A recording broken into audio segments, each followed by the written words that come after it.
sekolahkan sudah, mereka rata-rata selesai S1, S2. Nah ini bisa menjadi leadernya nanti di lapangan. Di sana kita tahu lahannya, kita tentukan dari komoditinya, tentu sesuai kebutuhan DKI.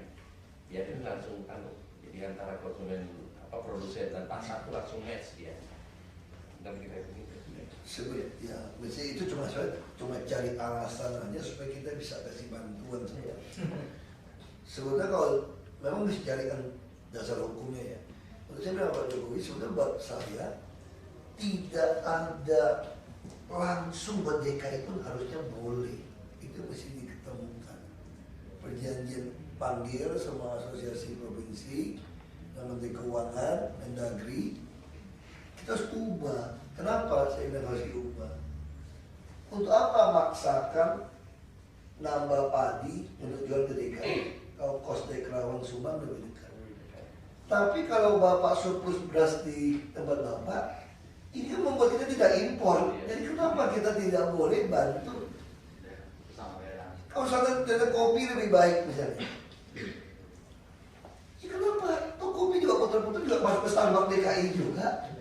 Orang dari bapak kaya lain juga masuk ke DKI, jalan-jalan tidur di hotel juga kalau kita mau ngomong. Jadi sudah nggak dibatasi Bapak, cari celah hukumnya. Cari celah hukumnya, ini bagian dari sama-sama NKRI. Kita bebas bantu apa saja. Selama itu memang bisa dipertanggungjawabkan apa. Makanya sekarang lahan nggak boleh bagi. Lahan ditahan.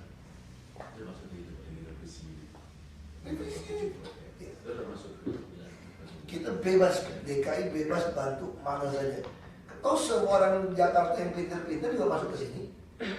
Kalau mau lebih fair lagi, Bapak ada perusahaan tambang. Pembagian pajak ke kami loh Pak. Kalau kantor pusatnya di Jakarta Pak.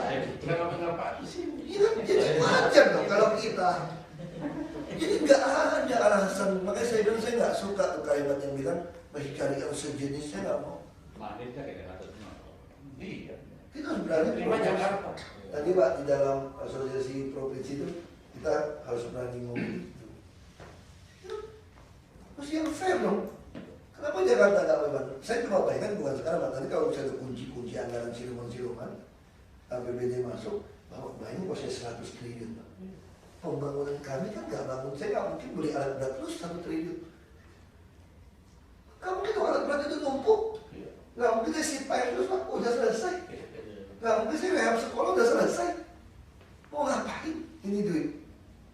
Kalau sekarang kan muter-muter Pak. Apa kalau pekerjaan sipai kali Pak? Saya waktu masuk saya jadi keterangan. Namanya Jakarta 40% di bawah muka laut. Artinya apa? Kalau dia pasang, masuk nggak Pak? Utara Jakarta kan laut. Hanya selebar 52 km. Hanya muter. Ada perumahan swasta dari kerjaan mereka.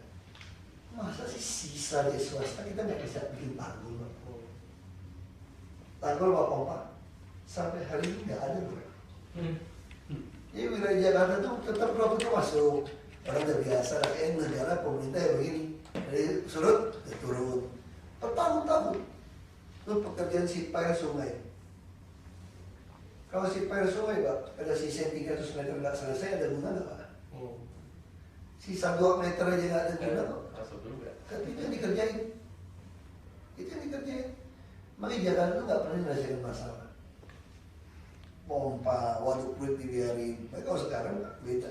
Kami belum bisa semua, tapi minimal tengah. Tengah saya beres Pak. Kalau kemarin nggak dimatiin lampu, saya nggak banjir. Nah sekarang saya bilang, Katulampa. Yang paling ditakutkan Katulampa. Ciliwung. Sekarang saya nggak takut lagi. Kirim aja air sebanyak mungkin. Nggak usah bilang sodetan. Sodetan kadang-kadang itu proyek Pak. Sama waduk fluid itu beres. Kirim aja. Ini udah berapa tahun, kirim aja. Kenapa? Saya buka. Jadi mereka ini nakal saya menurut saya.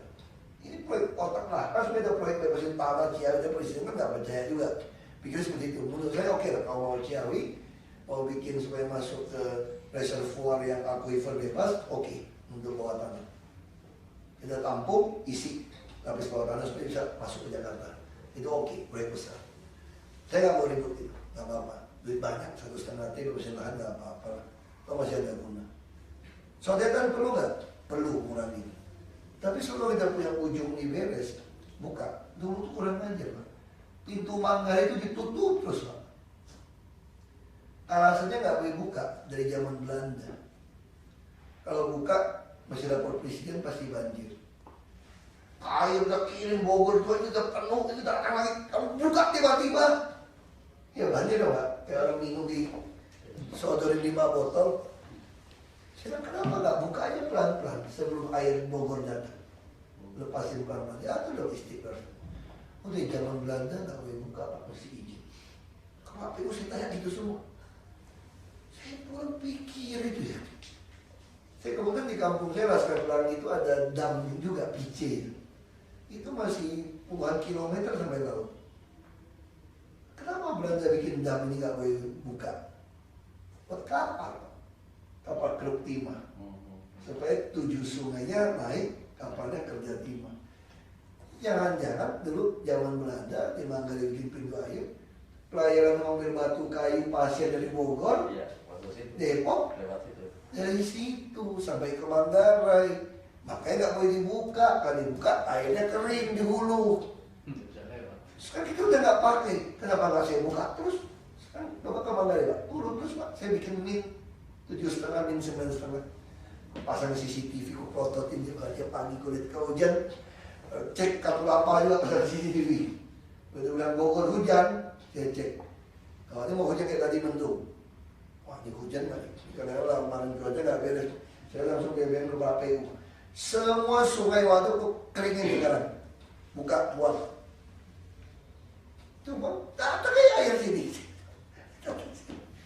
Nah kalau waduk itu ada 80 hektar, saya udah dalamin sampai 45 meter Pak. Saya bisa tampung 2 jutaan kubik.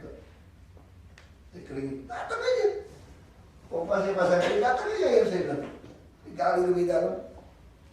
Wes tengah aman, kalau kurang ajar matiin lampu naik 1,8 meter. Udah naik dia udah nggak bisa ke jalan